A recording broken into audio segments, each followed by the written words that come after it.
The Shapeshifter. It started like any other summer day, the kind where the sun blazes high in the sky, the cicadas hum in the distance, and everything feels timeless. For me, Jesse, and Mason, this particular afternoon meant one thing: exploring the woods behind our neighborhood. It was our routine during the long school-free months. The trees became our sanctuary, a place where we could escape everything, and nothing bad ever seemed to happen. We had been pushing the limits of where we could go lately. The older we got, the deeper we ventured into the forest, eager to discover new places, build better forts, and find new mysteries. But our parents always warned us, stay close to the houses, don't wander too far. They told us stories about the deep woods, stories meant to keep us from exploring too much. Things like strange animals, weird lights, even warnings about people who had gone missing in the woods over the years. Of course, we never believed those stories. They were just tales to keep kids in line. Right? It was late in the afternoon when Jesse had the idea to explore a part of the forest we hadn't gone to yet. We knew the main trails pretty well, but there was a dense patch of woods beyond the creek that always seemed a little different. Darker, quieter. Jesse, being the brave one, dared us to cross it. "Come on, don't be chickens," Jesse teased, grinning as he led the way. Mason and I followed, albeit with a bit more caution. There was something about that part of the woods, something I couldn't quite put my finger on. The air felt cooler the moment we stepped across the creek, and the trees seemed to press in closer around us. I could barely hear the sounds of the neighborhood behind us anymore. "You guys feel that?" I muttered, half expecting Jesse to make fun of me. Mason slowed down beside me, glancing around. "Yeah, man, it's weirdly quiet here." Jesse waved us off, marching ahead through the thick brush. "It's just trees," he called back. "You're both imagining things." But the deeper we went, the more the feeling of unease grew. The familiar sounds of the forest, birds, squirrels, the rustling of leaves in the breeze, seemed to vanish. It felt like we were the only things moving in that entire forest. We wandered deeper, with Jesse constantly pushing ahead. At one point, I lost sight of him through the dense undergrowth. "Jesse!" I called out, trying to keep my voice steady. "Up here!" he yelled back, though his voice was fainter than it should have been, considering he hadn't gone that far ahead. Mason glanced at me. "Maybe we should head back." I nodded. "Yeah, I think we've gone far enough." But before we could start back, there was a loud snap from somewhere deep in the woods. A sharp sound that sent a jolt of fear through me. Mason and I stopped in our tracks, exchanging a quick glance. It sounded like a tree branch breaking, but it was too loud, too close. "Jesse!" Mason called out. There was no response. We stood there listening, straining to hear anything over the deafening silence.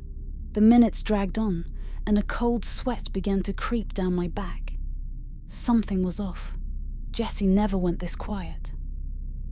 "Let's go find him," Mason said, though I could hear the hesitation in his voice. As we trudged through the brush, I started to notice strange things. The way the shadows seemed to stretch out unnaturally long. The way the air felt colder the deeper we went. But more than that, it was the smell. A faint, earthy, rotten smell that got stronger the closer we got to the spot where we'd last heard Jesse. And then we saw him. Jesse standing in the middle of a small clearing, perfectly still, his back to us. At first, relief flooded through me. There he was, safe, just waiting for us. But as we stepped closer, something in the pit of my stomach twisted. He wasn't moving, not at all. His arms hung limply at his sides, and his head was cocked at a strange angle, like he was listening to something we couldn't hear. "Jesse!" I called out again, my voice trembling this time. He didn't answer. Mason edged forward, his face pale. "What's he doing?" "I don't know," I whispered back.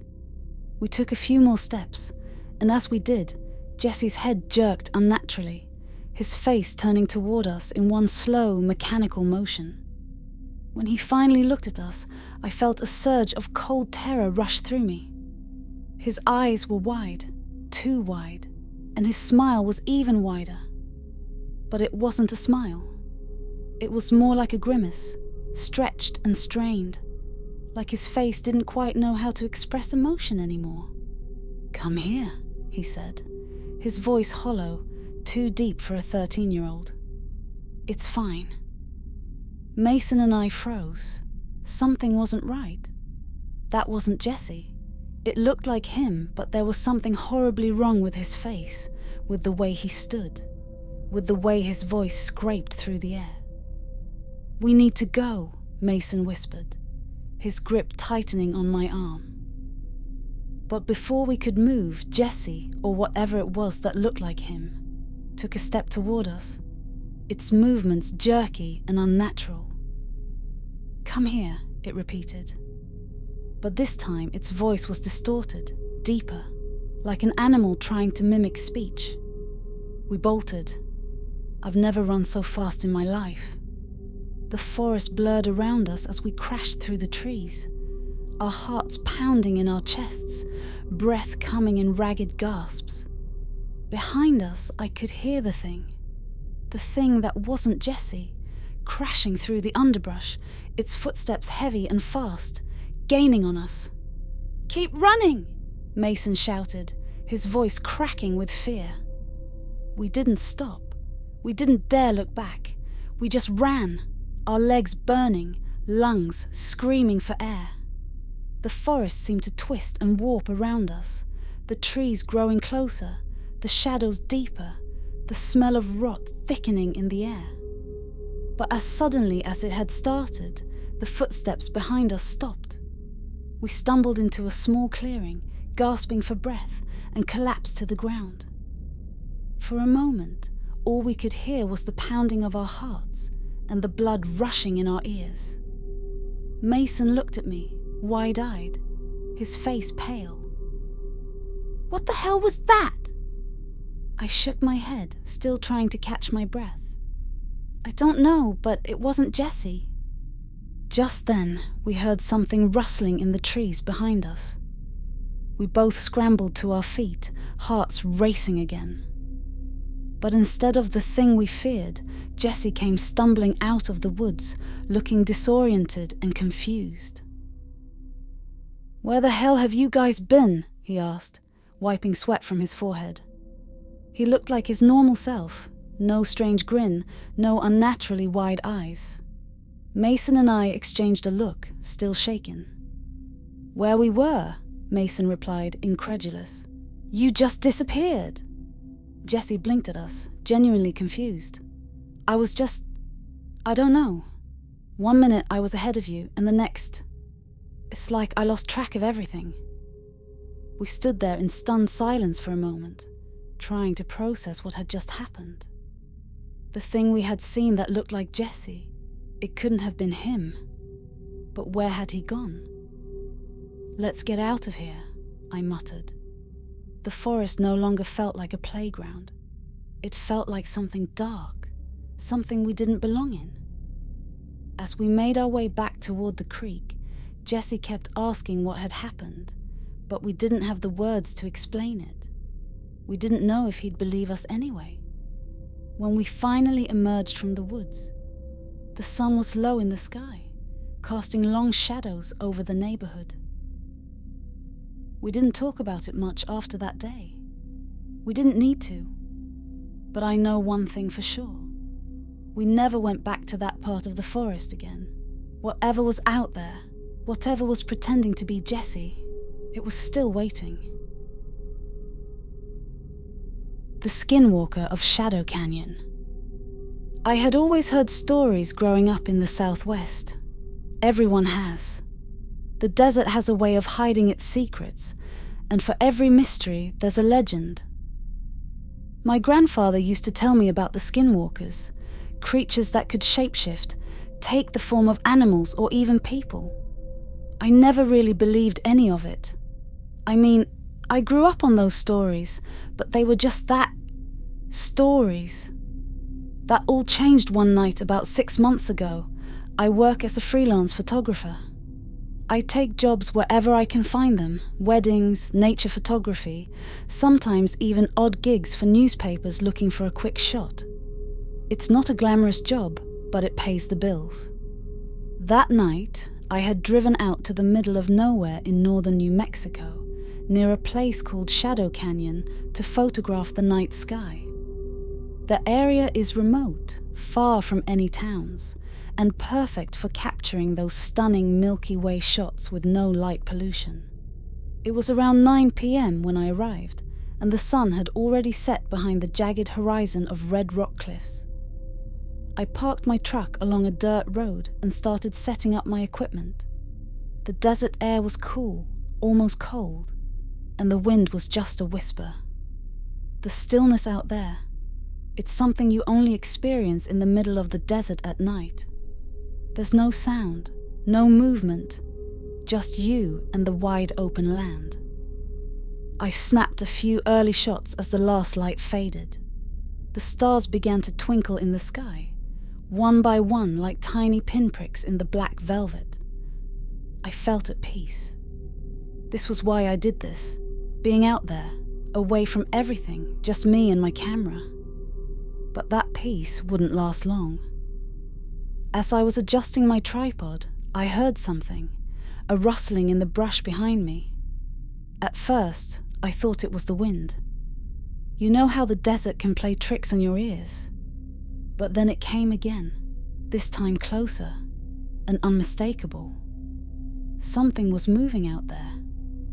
I turned my head slowly, scanning the low scrub and rocks around the area where I'd parked.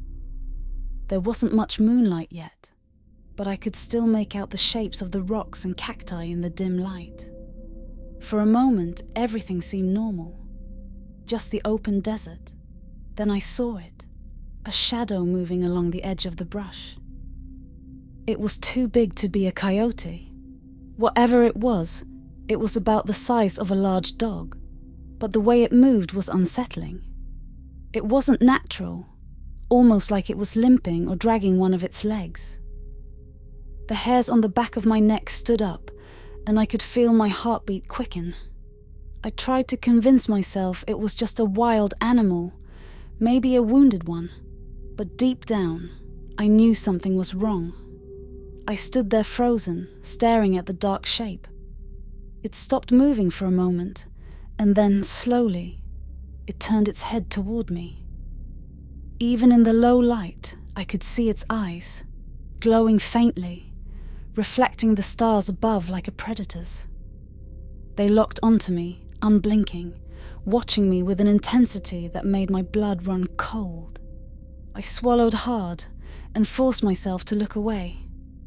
I packed up my camera gear quickly, shoving everything into my bag, my fingers trembling as I tried to zip it up. I wasn't sticking around to see what it was. I've spent enough time in the wild to know when it's time to leave, and this was one of those moments. I threw my gear into the back of my truck and hopped into the driver's seat, slamming the door behind me. The engine roared to life, and I took a deep breath, feeling the rush of adrenaline start to fade as I shifted into gear. That's when I heard it. A low growl, like nothing I'd ever heard before. It wasn't the growl of a dog or a coyote. It was deeper, almost guttural, like something out of a nightmare. I glanced in my rearview mirror, and there it was, standing about 20 feet behind my truck. Only this time, it wasn't just a shadow. The creature had stepped into the faint beam of my taillights, and what I saw made my heart stop. It was no animal I'd ever seen. It stood on 4 legs, but its body was twisted, almost deformed. Its fur was matted and dark, like it had been rolling in the dirt for days. But its face, that's what terrified me. It wasn't the face of an animal. It was something else, something wrong. Its eyes were still fixed on me, glowing that faint, eerie yellow. And its mouth was twisted into a snarl, exposing sharp teeth. I hit the gas. The truck lurched forward, kicking up dirt and gravel as I sped down the narrow dirt road, my heart pounding in my chest. I didn't look back. I didn't want to see if it was following me. I just drove as fast as I could, praying I'd make it back to the highway. For a few minutes, all I could hear was the roar of the engine and the crunch of tires on the dirt road. I thought I was in the clear, that I'd gotten away from whatever the hell that thing was. But then I heard it again, that growl, louder this time, closer. I glanced at my side mirror, and there it was, running alongside the truck, keeping pace with me like it was toying with me. Its legs moved unnaturally fast, its body jerking with each step as if it was struggling to maintain the form it was in. My chest tightened with fear. I floored the gas, but the road was uneven, and I couldn't go too fast without risking losing control of the truck. The creature let out a howl, a horrible, high-pitched wail that sent a chill through my spine. It was like nothing I'd ever heard, like a scream and a growl mixed together. It slammed into the side of the truck, and I felt the whole vehicle shudder. I jerked the wheel to the left, trying to shake it off, but it didn't let up. It was relentless, slamming into the side again and again, its claws scraping against the metal like nails on a chalkboard. I knew if I didn't do something, it would eventually get through, and I wasn't about to find out what it wanted. Up ahead, I saw the highway, the 2-lane road cutting through the desert like a lifeline. If I could just make it there, I might stand a chance. I could get to a gas station, a town, anywhere with people. I pressed the gas pedal as hard as I could, my knuckles white as I gripped the steering wheel. The creature slammed into the truck one last time, harder than before. I heard the sickening crunch of metal as the passenger side mirror snapped off, but I didn't slow down. I couldn't. I was so close to the highway now, just a few hundred feet. And then suddenly the growling stopped. I didn't hear it anymore. I glanced in the rearview mirror, and to my relief, the creature was gone. There was nothing behind me but the dark stretch of desert. No glowing eyes, no twisted figure in the shadows. Just empty road. I pulled onto the highway, breathing a sigh of relief, but I didn't stop. I kept driving, pushing the truck as fast as it would go until I reached a gas station about 20 miles down the road. When I finally stopped, I jumped out of the truck and inspected the damage. There were deep scratches all along the side of the truck, like claw marks gouged into the metal. The passenger side mirror was gone, torn clean off, and the door had a massive dent where the creature had slammed into it. I sat down on the curb, my hands shaking. I didn't know what I had seen, what that thing was. But I knew it wasn't natural. It wasn't an animal. It was something far worse.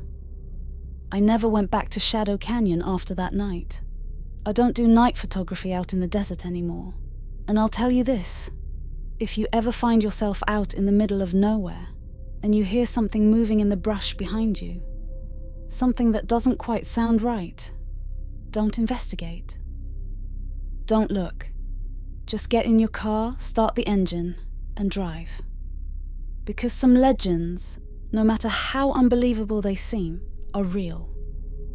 And you don't want to meet them face to face. A hiker's tale. I've always been a sucker for solitude, especially in the wilderness. There's something calming about the quiet of the forest, the rustle of leaves, the steady crunch of dirt beneath my boots. For me, hiking was more than just a pastime. It was an escape. After the chaos of everyday life, the forest offered something pure and peaceful. I should have listened to the warnings, though. People had always told me there were places you just shouldn't go. Places steeped in legends older than the trees themselves. But I wasn't one for ghost stories or old superstitions. So when I heard about the backcountry trails deep in the mountains of New Mexico, I didn't hesitate to plan my next trip. It was remote, miles from any town, and it was exactly what I needed. The locals weren't as enthusiastic. I remember stopping at a small gas station near the trailhead. The cashier, an older woman with a deeply lined face, had given me a strange look when I told her where I was heading. "You hiking alone?" she asked, her voice thick with concern. I nodded, smiling a bit to reassure her. "Yeah, just need some time away from everything." Her frown deepened. "You be careful out there. Strange things happen in those woods." I chuckled, trying to brush it off. "Like what?" She didn't smile back. "Just keep an eye out. The woods out there, they ain't always empty." I thanked her, grabbed my supplies, and headed out. In hindsight, maybe I should have pressed her for more details. Maybe I should have listened. But I was too eager to get out there, to leave the world behind for a few days. The first day on the trail was uneventful. The path wound through towering pines and rugged outcroppings of rock, the sky a bright, cloudless blue. I hiked deep into the wilderness, passing through meadows and groves, always following the faint trail that seemed to disappear at times. It was peaceful. Exactly what I'd been hoping for. By late afternoon, I found a small clearing near a creek and decided to set up camp. The sun was starting to dip low on the horizon, casting long shadows through the trees. I pitched my tent, built a small fire, and settled in to enjoy the sounds of the forest as night began to fall. That's when I first heard it. It was faint at first, barely noticeable over the crackling of the fire. A soft rustling sound, like something moving through the underbrush. I paused, looking up from the fire, my heart skipping a beat. "It's just an animal," I told myself. Could be a deer, maybe a raccoon. The forest was full of creatures, and there was nothing unusual about hearing them move around at dusk. But as I sat there, listening, the sound grew louder. It wasn't the scurrying of a small animal or the cautious steps of a deer. It was something bigger, something that seemed to be circling my camp, moving from one side to the other. I grabbed my flashlight and stood up, scanning the tree line. The beam of light cut through the darkness, but all I saw were the trunks of trees, their shadows stretching out like skeletal fingers across the ground. "Hello?" I called out, my voice unnaturally loud in the quiet night. The rustling stopped. I waited, holding my breath, but there was no response. No sound. After a few minutes of standing there, my pulse pounding in my ears, I convinced myself that it was nothing, just the wind, or maybe some animal spooked by my fire. I sat back down and tried to focus on the warmth of the flames, telling myself that I was being paranoid. But the forest didn't feel peaceful anymore. There was an oppressive weight in the air, like the trees were closing in around me, watching. I couldn't shake the feeling that I wasn't alone. Hours passed, and eventually the fire died down. I crawled into my tent, zipping it up tight, hoping that I could sleep off the strange unease that had settled over me. But sleep didn't come. It must have been after midnight when I heard the sound again, closer this time, louder. A soft crunching of leaves, followed by what sounded like a voice. At first I thought it was the wind, but as I strained to listen, the voice became clearer. It was faint, almost like a whisper, but unmistakably human. Help! The voice was low and drawn out, like someone struggling to breathe. My heart raced, and I sat up in my tent, my mind racing. What the hell was someone doing out here, in the middle of the night, in the middle of nowhere? Help! It came again, closer now, just outside the tent. My breath caught in my throat, and I reached for the knife I always kept in my pack. My hand was shaking as I gripped it tight, my eyes locked on the thin fabric of the tent's walls. The voice didn't sound right. It was flat, emotionless, like someone was repeating the word without understanding its meaning. Help! I swallowed hard, fear tightening its grip around my chest. I should have opened the tent. I should have checked to see if someone was out there. But something deep inside me, the part of me that still believed in old superstitions, no matter how hard I tried to ignore them, told me not to. That voice wasn't human, not anymore. I stayed frozen in my tent, my hand clutching the knife, as the voice continued. It circled around the tent, moving from one side to the other, calling out in that same flat, lifeless tone. Then the voice changed.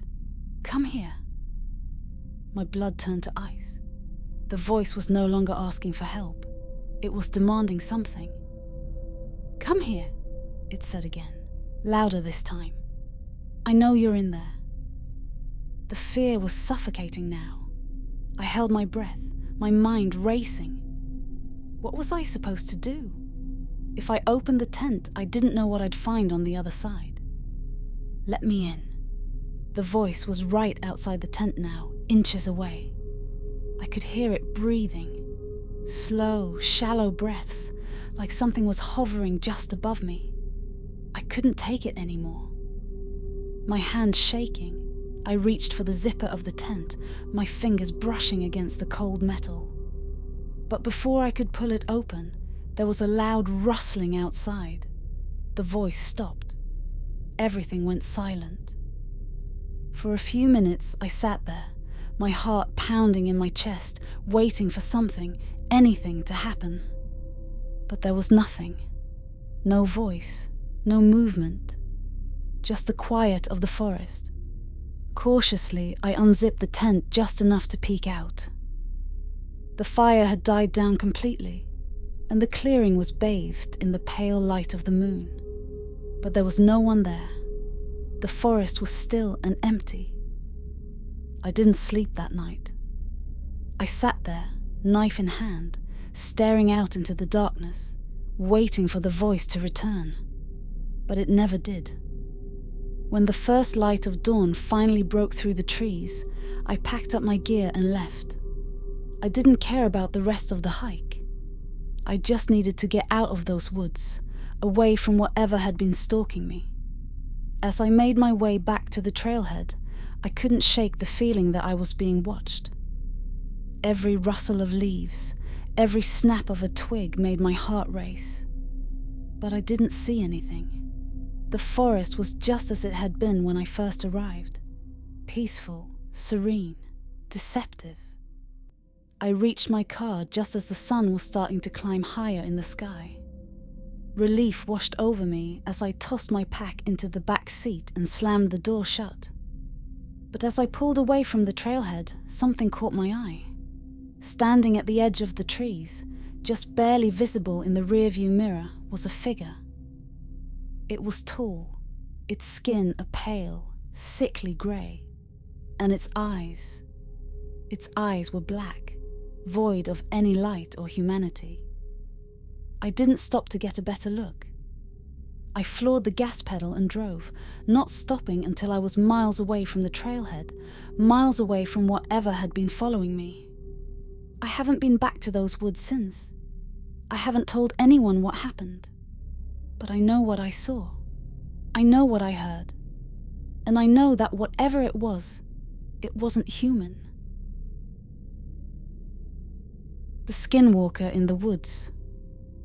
I grew up in a small house at the edge of the forest, far from any neighbors or the hustle of town. For as long as I could remember, I loved the quiet that came with living there. The way the trees seemed to cradle the house, the stars that stretched endlessly overhead, and the thick, comforting silence that surrounded everything at night. It all felt peaceful, safe. But one night, something shattered that sense of safety in a way I never thought possible. It was early fall, and the chill of winter was just beginning to creep into the evenings. The sun had set hours ago, leaving the world beyond my window dark, save for the faint glow of the moon filtering through the canopy of trees. I was sitting in the living room, wrapped in a blanket and reading, when I heard it, a noise outside. At first it was faint, barely more than a rustling sound, like the wind stirring the leaves. But after a few moments, I realized it wasn't just the wind.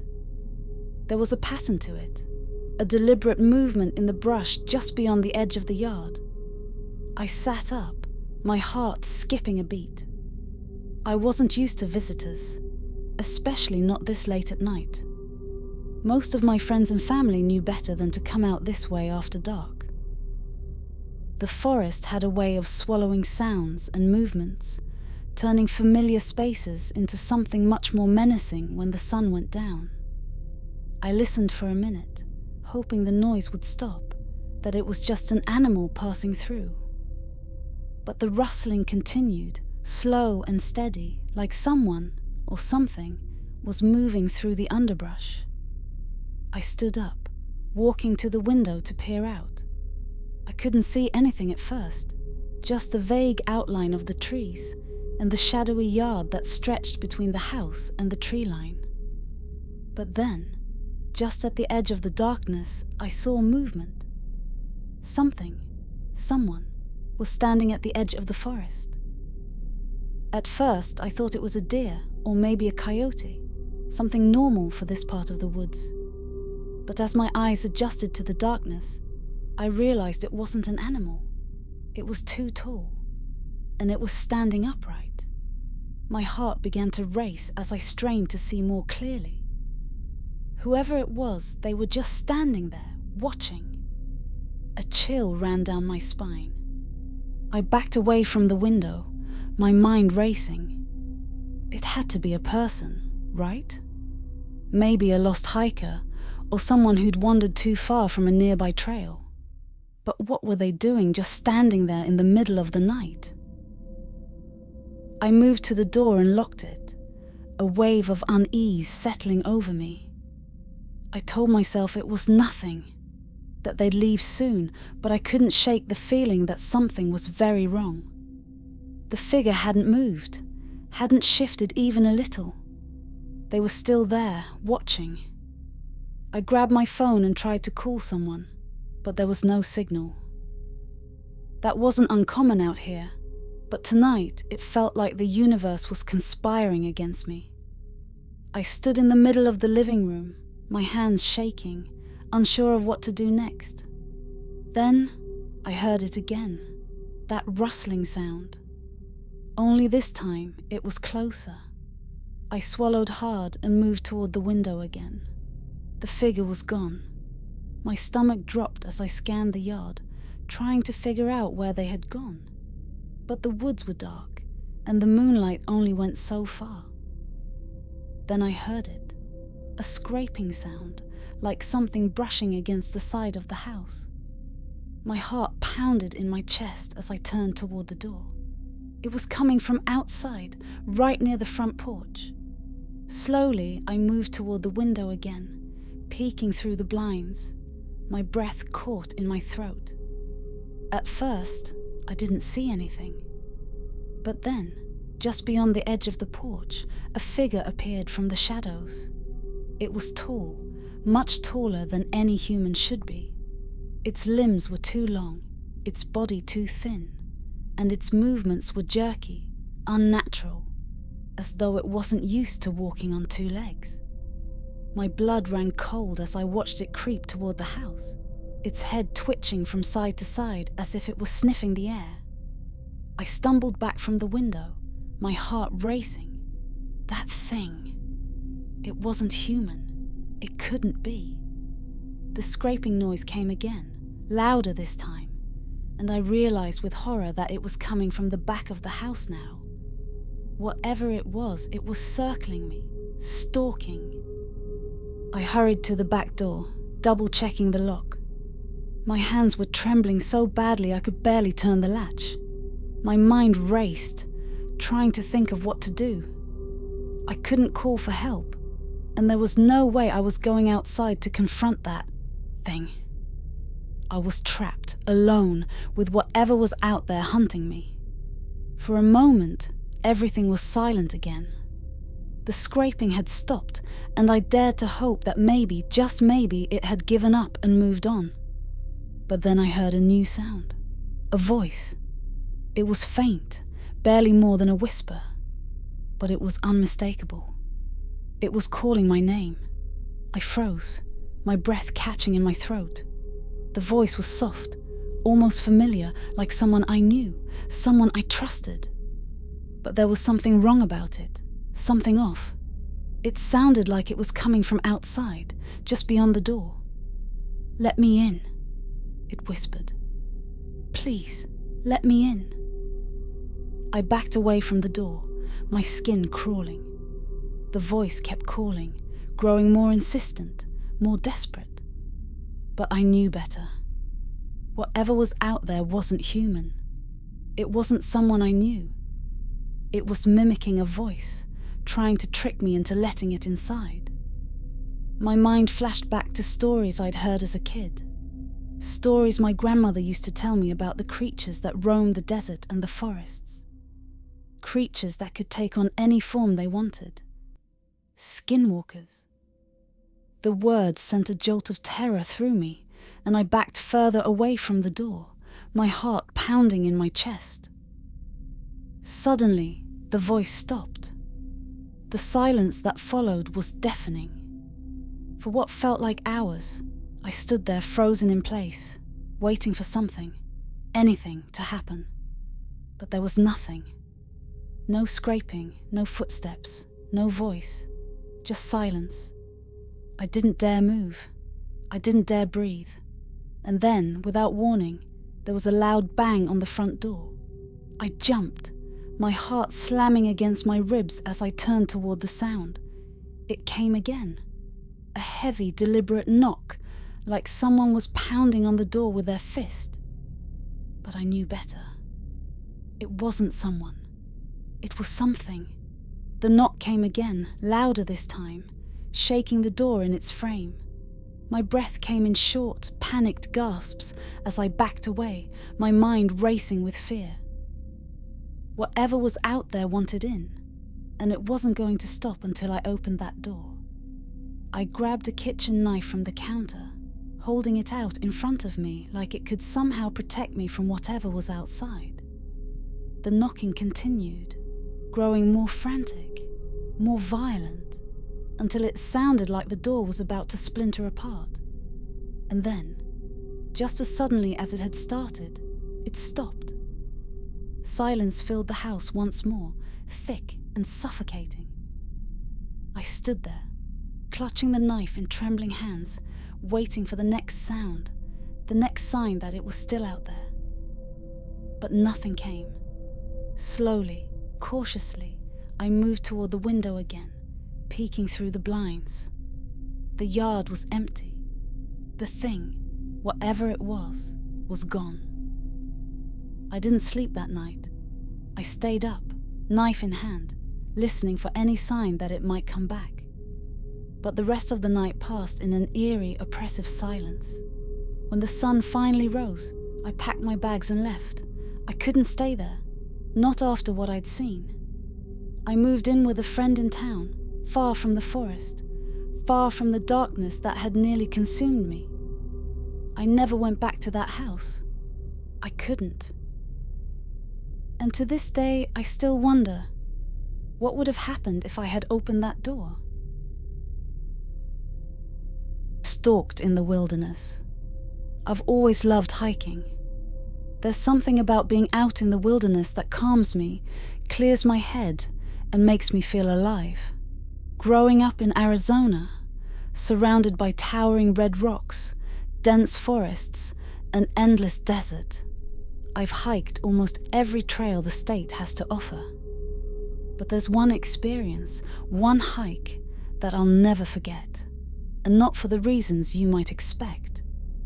It all started when my friend Chris and I decided to tackle one of the more remote trails in the Navajo Nation, a part of the state that most people never see.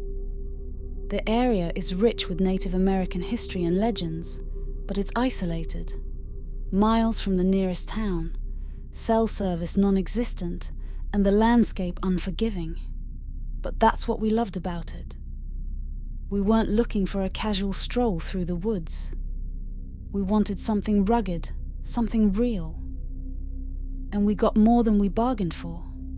We had planned a 2-day trip, packing enough supplies for a long trek.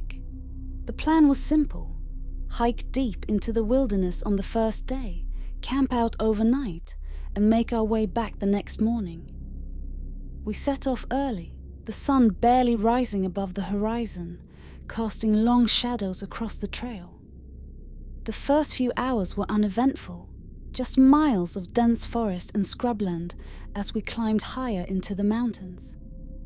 Chris and I talked about everything and nothing, enjoying the peace that came with being far away from the noise of civilization. But as the day wore on, I began to feel uneasy. It was subtle at first, a sense that something was watching us. I chalked it up to nerves. After all, this was bear and cougar country, and it wasn't uncommon to feel a little on edge in the wild. But there was something different about this. It wasn't the usual anxiety that comes with being in nature. This felt darker, more deliberate. We pressed on though, neither of us saying anything about the strange feeling. The sun was starting to dip lower in the sky, casting an eerie golden light through the trees. We needed to find a spot to camp soon, and I could tell Chris was feeling the same tension I was. He kept glancing over his shoulder, scanning the tree line as we walked. "Do you hear that?" he asked suddenly, stopping in his tracks. I paused, listening intently. At first, I heard nothing but the usual sounds of the forest, the wind rustling through the trees, the distant call of birds. But then, there it was. A faint, rhythmic sound, like footsteps. They were slow and deliberate, just out of sync with our own. I swallowed hard. "Probably just an animal," I said, trying to sound confident. Chris didn't respond. He just nodded and started walking again, a little faster this time. I followed close behind, my heart pounding in my chest. The sun was setting now, casting long, sinister shadows across the trail. We still hadn't found a place to camp, but the uneasy feeling was growing stronger by the minute. I couldn't shake the sensation that something, or someone, was following us. We walked in silence for another hour, the forest growing darker and more oppressive with every step. Finally, we found a small clearing nestled between two rocky outcrops. It wasn't ideal, but we were running out of daylight, and I didn't want to be wandering through the woods in the dark. We quickly set up our tent, neither of us saying much. The atmosphere was tense, as if we were both trying to pretend that everything was normal. But deep down, we both knew something was wrong. Once the tent was up and our campfire was lit, we sat down to eat. But the usual excitement of camping was gone. The forest around us felt too quiet, too still. It wasn't long before we heard it again, The footsteps. This time they were closer, circling just beyond the glow of the firelight. Chris and I exchanged nervous glances, both of us gripping our knives tighter. We scanned the darkness, but there was nothing. Just the firelight flickering against the trees and the endless, impenetrable black beyond. "Could be coyotes," Chris whispered, but I could hear the doubt in his voice. Coyotes didn't move like this. They didn't stalk people. We sat there, listening for what felt like hours. The footsteps would stop for a while, only to start up again, always just out of sight. I felt like we were being toyed with, hunted. My stomach churned with fear, but I forced myself to stay calm. Panicking wouldn't help. Finally, the footsteps stopped. The forest was deathly quiet, save for the crackling of the fire. Chris and I sat there, straining to hear any sign of movement, but there was nothing. After what felt like an eternity, Chris sighed and leaned back. "Maybe it's gone," he said, though he didn't sound convinced. I didn't say anything. My eyes were still scanning the tree line, my body tense, every nerve on edge. Then I saw it. At first, I thought my mind was playing tricks on me. A shadow, darker than the night, standing just beyond the edge of the clearing. It was tall. Too tall to be a person, too thin to be a bear. And its eyes, God, its eyes, glowed in the firelight, a sickly yellow that pierced through the darkness. "Chris," I whispered, my voice shaking. "Look." He followed my gaze and I heard him suck in a breath. "What the hell is that?" We both stood up slowly, keeping our eyes on the figure. It didn't move. It just stood there watching us, its eyes unblinking, unnatural.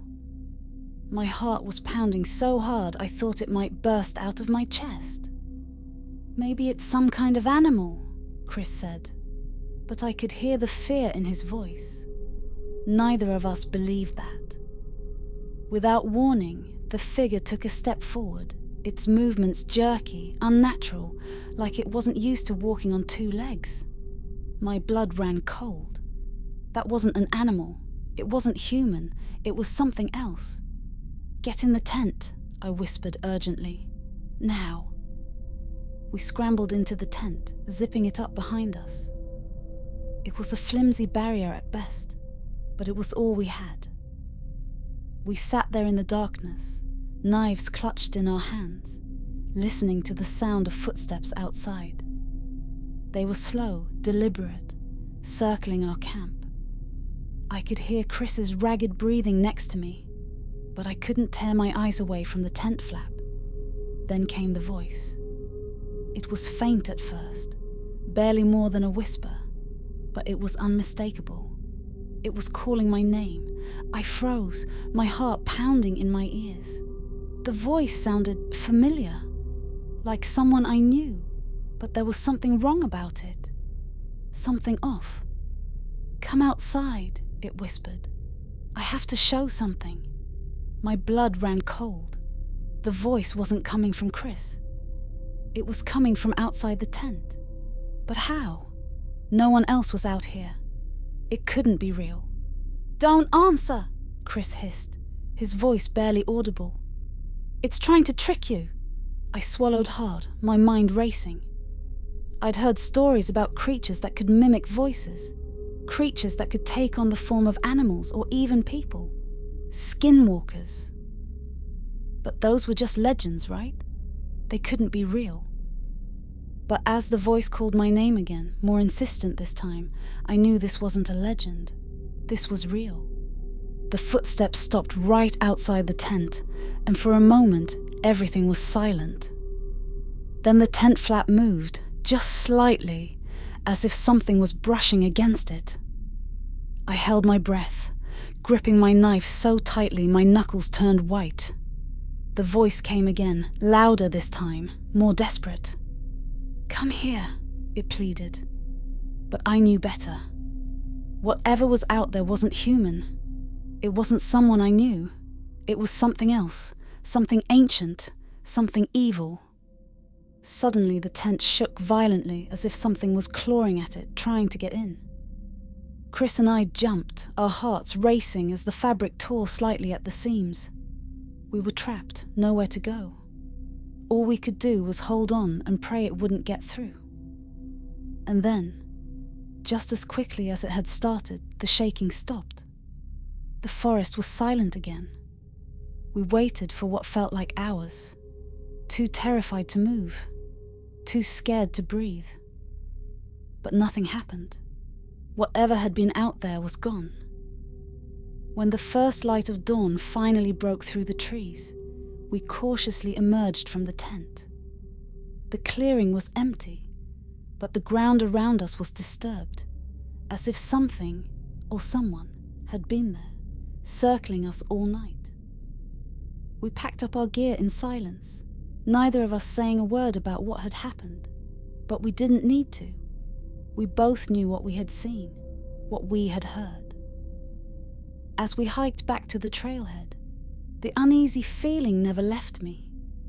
Even in the daylight, I couldn't shake the sense that we were being watched, that something was still out there, waiting. We never talked about that night again. But I'll never forget the feeling of those eyes watching us from the darkness, or the sound of that voice calling my name.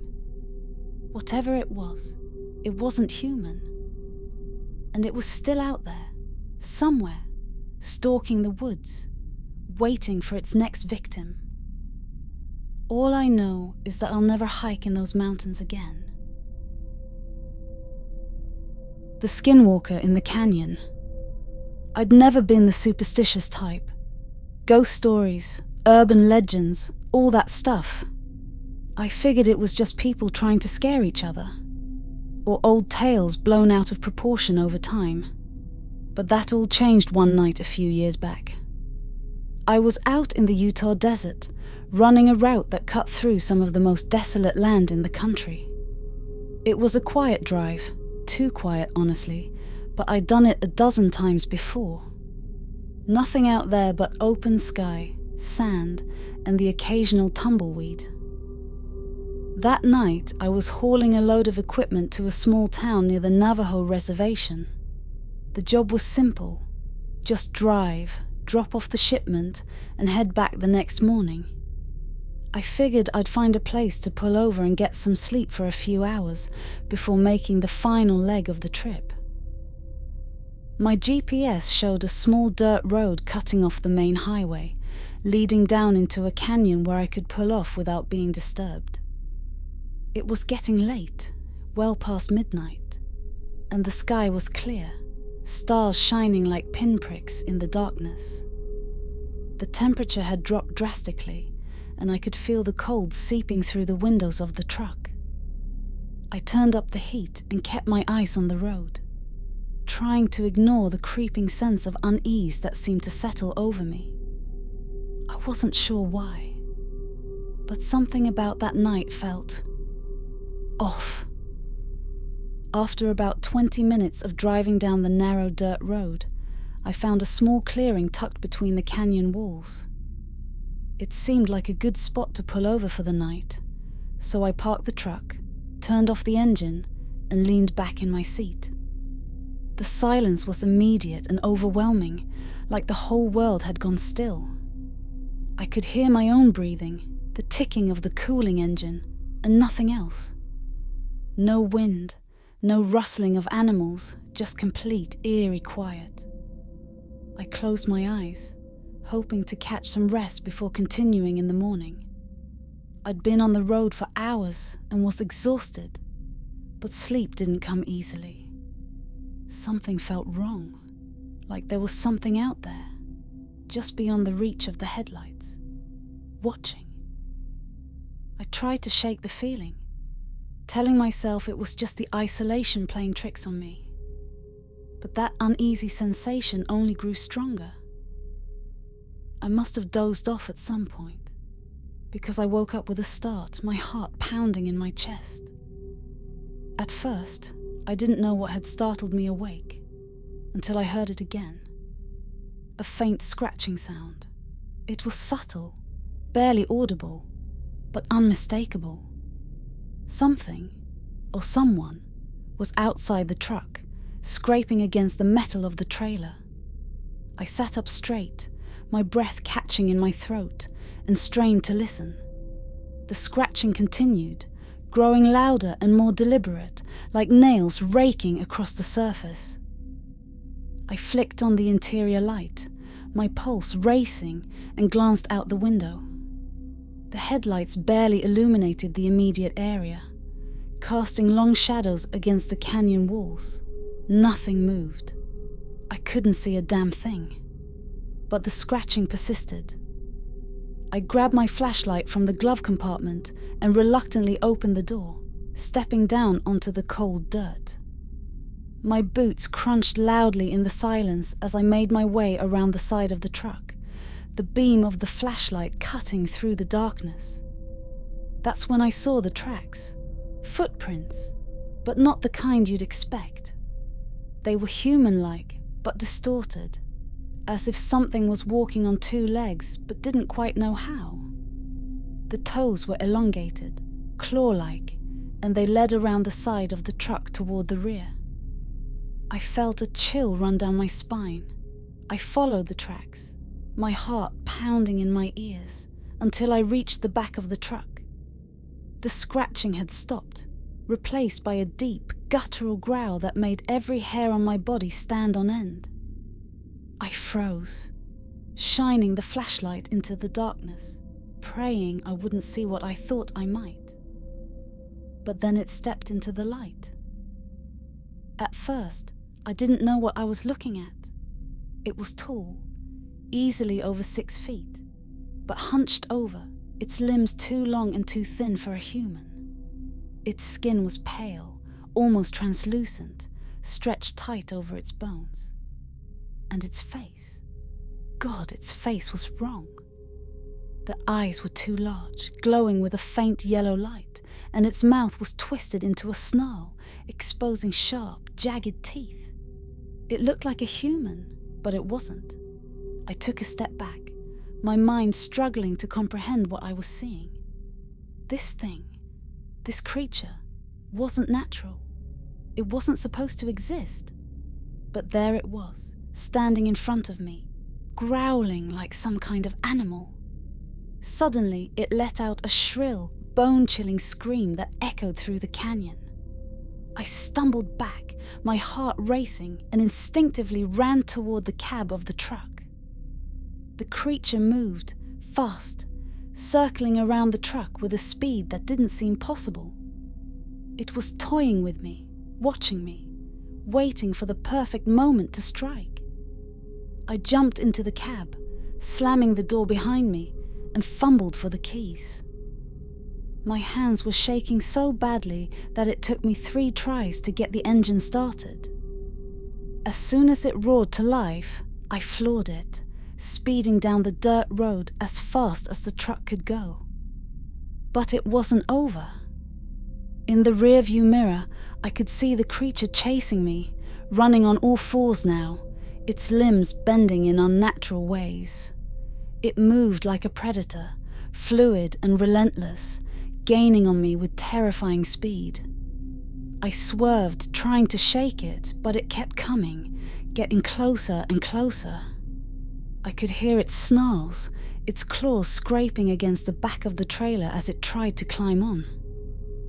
Panic surged through me and I pressed the gas pedal to the floor, my knuckles white as I gripped the steering wheel. The road twisted and turned through the canyon, and I fought to keep control of the truck, barely managing to stay on the narrow path. I glanced in the mirror again, and to my horror, I saw the creature leaping onto the back of the trailer, clinging to the metal with those long, clawed hands. I swerved violently, trying to throw it off, but it held on, crawling toward the cab with disturbing ease. My heart was in my throat as I slammed on the brakes, sending the truck skidding across the dirt. The sudden jolt must have caught the creature off guard because it lost its grip and tumbled off the side of the trailer, disappearing into the darkness. I didn't wait to see if it would get back up. I floored it again, speeding down the road, desperate to put as much distance between me and that thing as possible. Eventually, the road straightened out, and I saw the faint glow of headlights up ahead. Another truck, parked on the side of the road. I pulled up alongside it, my hands still shaking, and jumped out of the cab. The driver of the other truck looked at me, confused, as I stumbled toward him, gasping for breath. "You okay, man?" he asked, eyeing me warily. I tried to explain what had happened, but the words wouldn't come. How could I explain something like that? How could I make him believe what I'd seen? In the end, I just nodded, muttering something about an animal on the road, and climbed back into my truck. I didn't stop driving until I reached the nearest town hours later. And even then, I didn't sleep. I couldn't. Whatever that thing was, it wasn't human. And it wasn't an animal either. It was something else, something that shouldn't exist. But I saw it, and I'll never forget it. Since that night, I've avoided driving through that part of the desert. I stick to the highways now, where there are people and lights and the safety of civilization. But every now and then, when I'm out on the open road, I can't help but glance into the darkness, half expecting to see those glowing eyes staring back at me, because I know it's still out there, somewhere, waiting. You've stayed till the end, brave soul. Bloody subscribe, and I'll see you in your nightmares. Good night.